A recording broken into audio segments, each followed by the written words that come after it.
we remain steadfast in our commitment in delivering local news that matters, stories that inspire, enriching the lives of Filipinos in the Philippines and across the globe. This is your GMA Regional TV. Buong puso para sa Pilipino.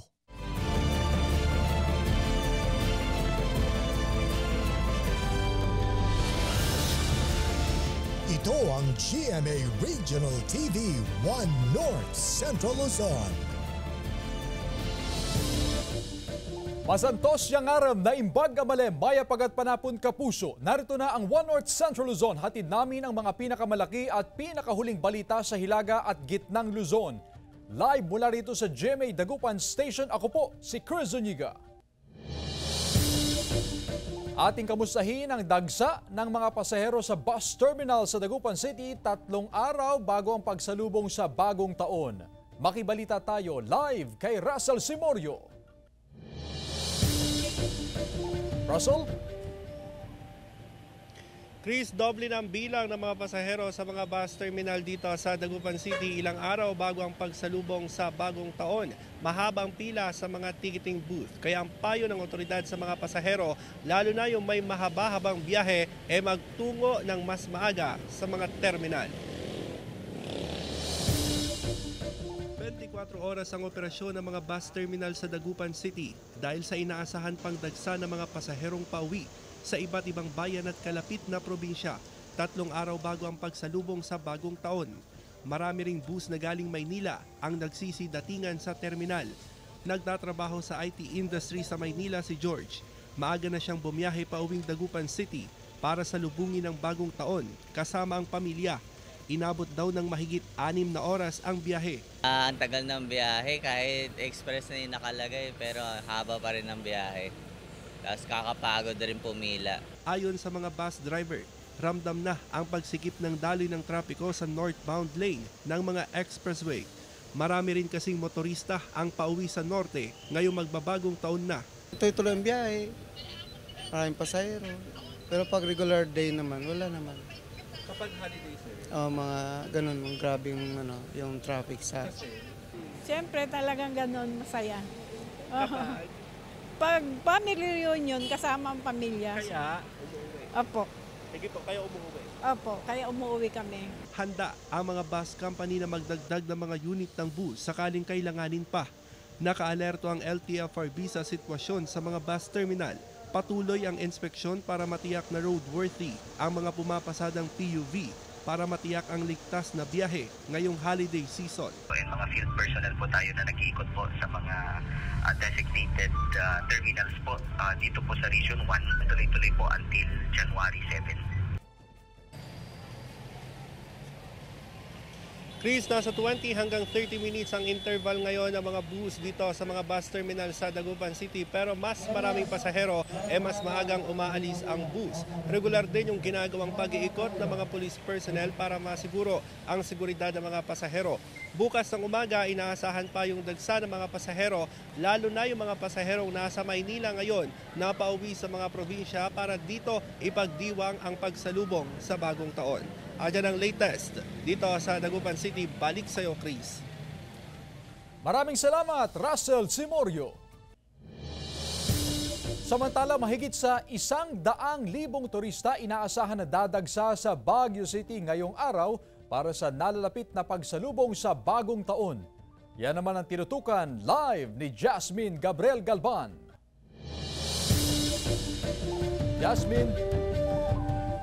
Chris, nasa mahigit 300 pulis ang nakadeploy ngayon sa Baguio City kasabay ng dagsa ng mga turistang namamasyal ilang araw bago ang pagsalubong sa bagong taon. Para masulit ang pagpasyal sa City of Pines, maagang bumiyahe ang pamilya Manza mula sa Heron at Tarlac. First stop ng pamilya ang Lion's Head sa Cannon Road na patunay raw na nakarating at nakapasyal sila sa Baguio City ngayong holiday season. Baguio is Baguio. Kaya ma'am. best experience, ma'am. Hindi na raw drawing ang matagal ng planong makapasyal sa Baguio City nang magkakaibigang ito mula sa Laguna. Marami na raw napuntahang magagandang lugar ang magkakaibigan, pero namumukod tangi daw sa kanilang puso ang ganda ng City of Pines. Baguio pa lang, yung klima na ang iniisip malamig. Tsaka mga view. Apa. Yes po. Ilang araw bago tuluyang mag-say goodbye sa 2023, marami pa ring turistang humahabol na makapasyal sa Baguio City. Sa bispiras ng bagong taon, bukas simula 7 a.m. hanggang 8 p.m. ang Botanical Garden, habang sarado naman ito sa January 1. Sa Burnham Park naman, halos hindi mahulugang karayom ang bike lane. Bukas araw ng Sabado hanggang sa bispiras ng bagong taon, asahan na raw ang mas mataas na tourist arrival. Ilang paaralan sa syudad ang binuksan para pansamantalang gawing parking area dahil sa problema pa rin sa paradahan. Nakikipag-coordinate yung ating traffic enforcement unit of the Baguio City Police Office at ang city government. Parang totally hindi naman ginagamit ngayong holiday season, ay bukas muna sa commuters. Kabilang ang Baguio City National High School at Manuel L. Quezon Elementary School sa mga binuksan upang magamit bilang pansamantalang paradahan ng mga sasakyan. Chris, pinaghahandaan sa ngayon ng City Government ang New Year's Countdown, ganun din yung fireworks display na gaganapin sa Melvin Jones Football Ground. Chris? Maraming salamat, Jasmine Gabriel Galban. Sa ibang balita, timbog sa entrapment operation ang online seller ng iligal na paputok sa Dinalupihan, Bataan. Tutukan sa report. Timbog ang isang online seller ng mga pinagbabawal na paputok at kasama nito sa entrapment operation ng mga tauhan ng Regional Anti-Cybercrime Unit ng Police Regional Office 3 sa Dinalupihan, Bataan. Nabisto ang mga suspect matapos makatransaksyon ng isang pulis na gumamit ng dummy account at nagpanggap na bumibili ng paputok sa group page ng isang social media site. Nang magkasundo sa presyo, nagipag-meet up ang mga suspect sa bayar na pulis sa Barangay Layak. Dito na isinagawa ang operasyon. Tubong Olonga po ang mga suspect na naaresto sa operasyon. Sumuko na lang ma'am kasi alam naman nila, sinabi lang po yung violation nila, then inipik na namin yung arrest ma'am. Nakuha sa mga suspect ang ilang bundle ng ipinagbabawal na paputok tulad ng sawa, piccolo, 5 colors at iba pa. Ayon sa mga otoridad, marami pa rin tumatangkilik sa mga iligal na paputok lalo na online sa kabila ng mas pinalakas na kampanya ng gobyerno laban sa pagbebenta ng mga ito. Nahaharap sa kaukulang kaso ang mga suspect na wala pang pahayag. Nagpaalala ang mga otoridad sa publiko na kung maaari ay huwag bumili ng paputok at gumamit na lamang ng mga alternatibong pampaingay tulad ng torotot para sa masayang pagsalubong sa bagong taon. CJ Torida, One North Central Luzon. Ilang malalaking crime stories ngayong 2023 ang tinutukan ng GMA Regional TV 1 North Central Luzon. Narito ang year-end report ni Russell Simorio. Sa taong 2023, ilang nakagigimbal na krimen ang tinutukan ng GMA Regional TV 1 North Central Luzon. Una na riyan ang pamamaril ng 2 lalaki sa loob ng isang pampasaherong bus sa Caranglan, Nueva Ecija. Patay ang 2 sakay ng bus. Kalaunan, nahuli ng mga pulis ang isa sa mga gunmen na umaming binayaran para gawin ang krimen. Itinuro nito na umano'y mastermind ang anak ng babaeng biktima. Ilang insidente rin ng pagpatay sa ilang punong barangay ang tinutukan ng news team. December 7, 2023, nang tambangan ng chairwoman ng Barangay Poblasyon sa Mangaldan, Pangasinan na si Melinda Tonet Murillo.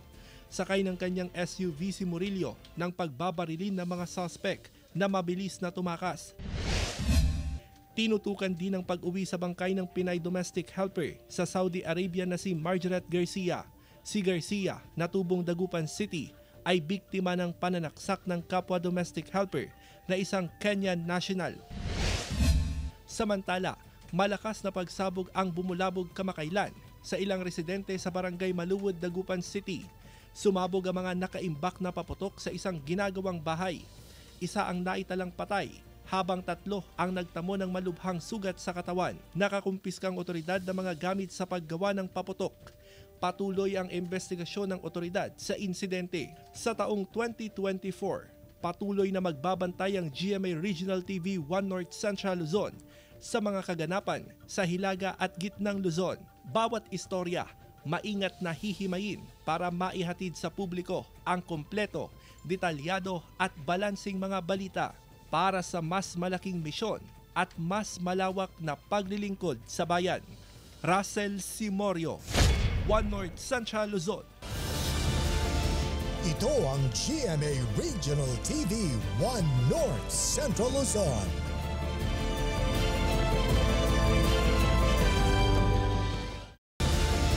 Ito ang GMA Regional TV 1 North Central Luzon.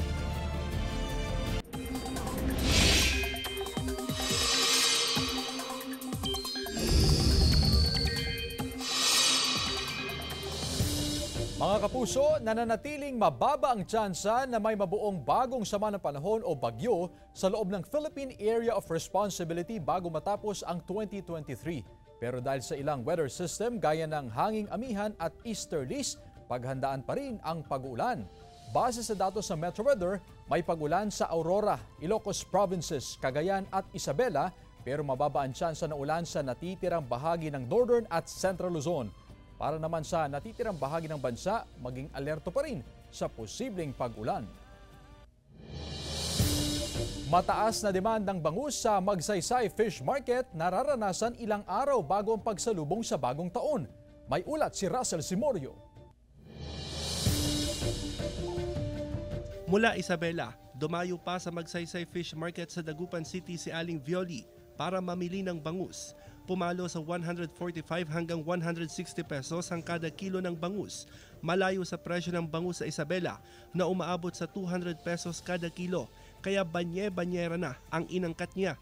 Hindi po, nakisabay lang ako sa mga namamakyaw. Tama na po ako, tsaka kakamura po dito. 10 kilong bangus din ang inangkat ng mag-asawang ito na galing Lingayen.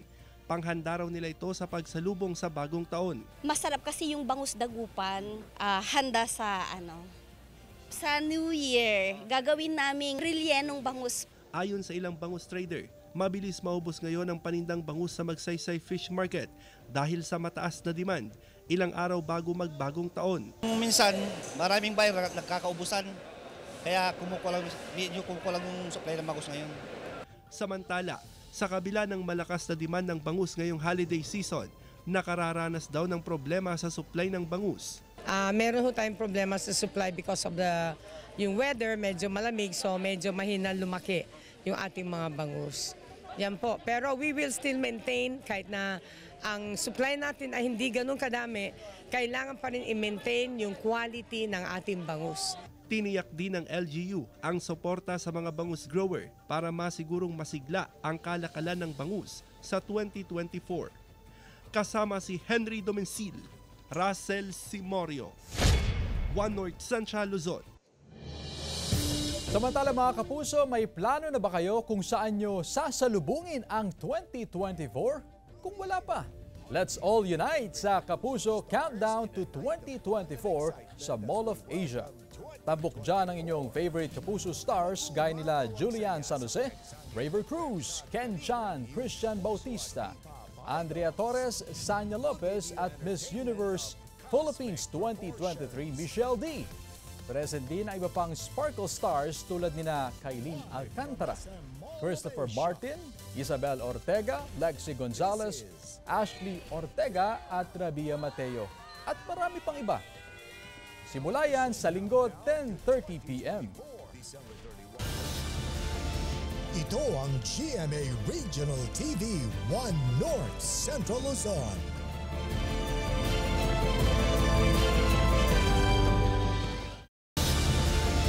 Ito ang GMA Regional TV 1 North Central Luzon.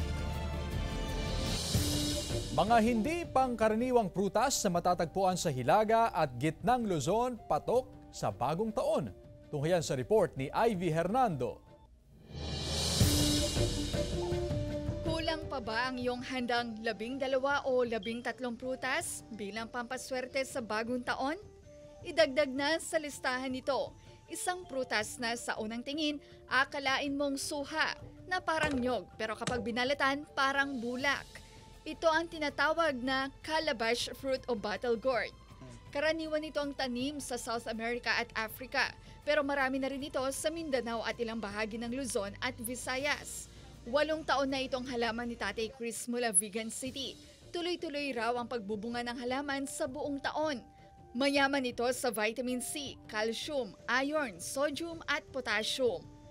Tinatawag din itong miracle fruit dahil sa dami ng health benefits. Hindi ko na nga, hindi kayo, hindi po yung magaraw dati kanawan kayo dito makalbitin na kada. Hilera na rin ang mga fruit stand na makukulay na prutas sa Vigan Public Market.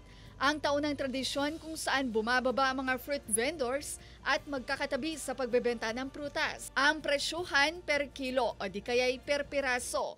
Mayroon namang 3 pieces for 50 pesos katulad ng peras at mansanas. Baka bababa na po kasi bagsak na sa last day po, pang paubos po. Marami na ang ngayon pa lang ay bumili na ng prutas. Naniniwala man sa 13 fruits, mas mahalaga pa rin daw ang pamilya. Sa Dagupan City, mabenta na rin ang mga native na prutas tulad ng kainito, chico, singkamas, native grapes at iba pang mga prutas na kinukumpleto sa hapag na kasama sa medianoche. Ivy Hernando, 1 North Central Luzon. Patay naman ang 60 anyos na si Andres Sagudin matapos sumalpok sa puno ang minamanehong motorsiklo sa Suyo, Ilocos Sur. Ayon sa PNP, nawala ng kontrol sa manubela ang rider, natumba at nabagok ang ulo sa kalsada. Dinala pa sa ospital ang biktima pero hindi na umabot ng buhay. 5 units ng traditional jeepney na rutang Mangin-Dagupan posibleng mawala ng prangkisa dahil sa bigong sumama sa consolidation. Sundan sa ulat ni Russell Simorio.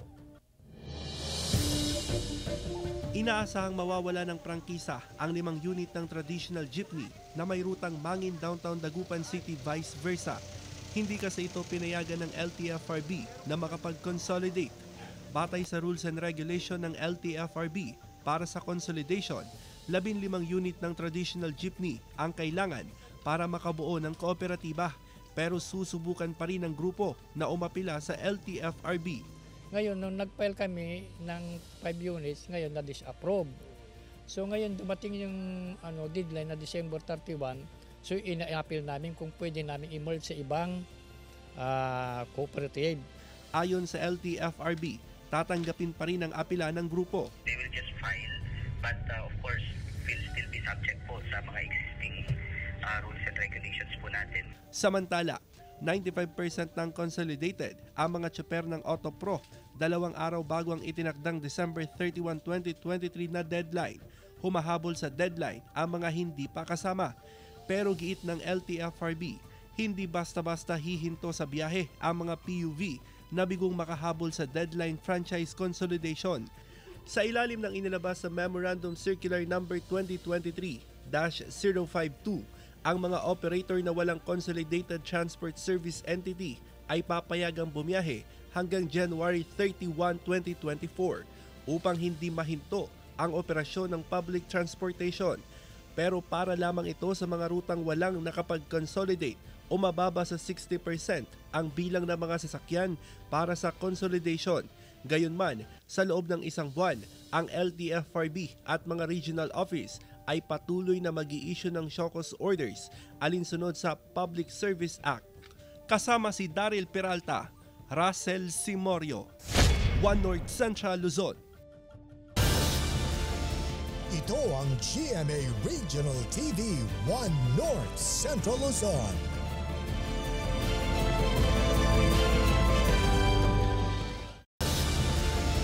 Ito ang GMA Regional TV 1 North Central Luzon.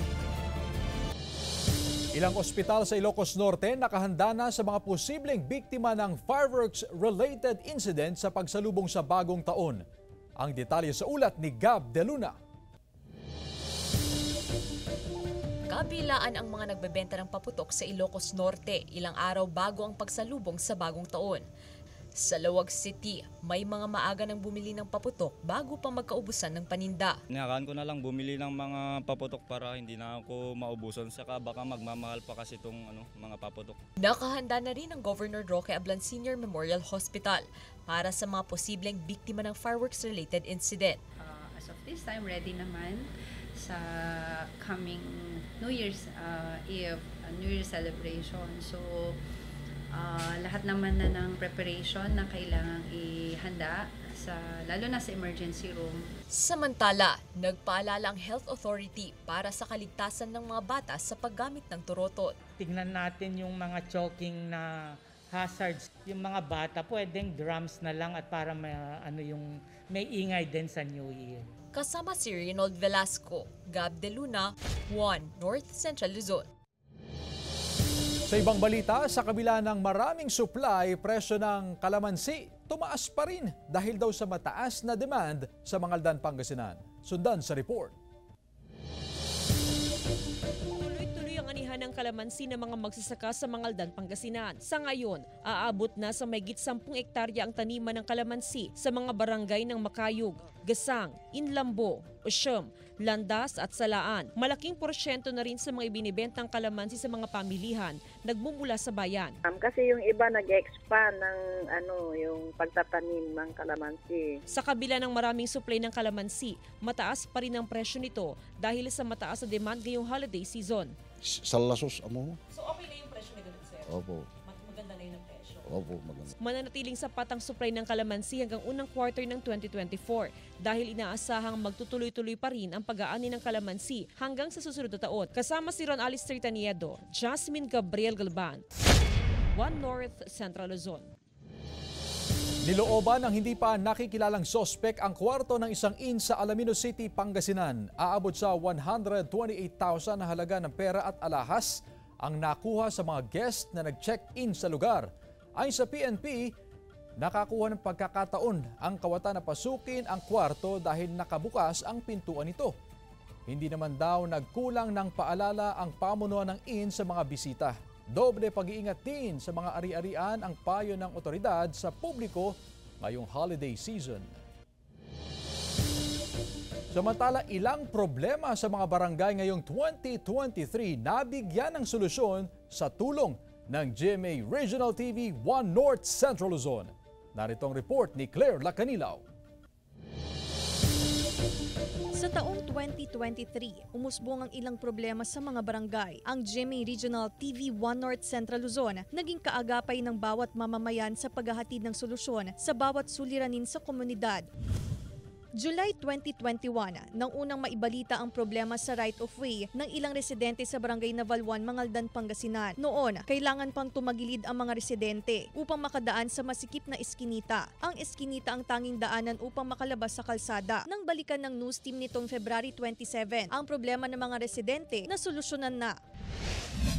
May 19, 2023 nang idulog sa GMA Regional TV 1 North Central Luzon ang hindi napapakinabangang waiting shed. Sa pakikipag-ugnayan ng news team sa mga opisyal ng Barangay Tapuak sa Dagupan City, nabigyang pansin ng daing ng mga apektadong bangkero at pasahero. Sa loob lamang na mahigit isang buwan, isang maayos na waiting shed na ang nakatayo ngayon sa lugar. Labis ang pasasalamat ng mga sumisilong sa waiting shed. Matapos raw kasi ng napakahabang panahon, sa wakas, napakinggan din ang kanilang matagal ng idinadaing. June 26 naman nang idulog sa GMA Regional TV 1 North Central Luzon ng ilang residente ang problema sa stagnant na tubig at mabahong amoy mula sa kanal sa Sitio Pag-asa, Barangay Bunuan, Gusset, Dagupan City. Sa dumi ng kanal, pinamamahayan na raw ito ng mga daga. Isang bata rin daw noon ang tinamaan ng leptospirosis dahil sa maruming kanal. Agad na nakipag-ugnayan ang news team sa mga opisyal ng barangay at nangako na aksyonan ang hinaing ng mga residente. Matapos ang 3 buwan, muling binalikan ng news team ang lugar at naayos na ang problema. Mga kapuso, anumang dagok o problema ang pagdaanan, kasama nyo ang GMA Regional TV 1 North Central Luzon na magiging daan sa paghahanap ng mabilis na solusyon at aksyon, kasanggarin sa muling pagbangon sa pagpasok ng bagong taon. Claire Lacanilaw, 1 North Central Luzon. Mga kapuso, 3 araw na lang, 2024 na.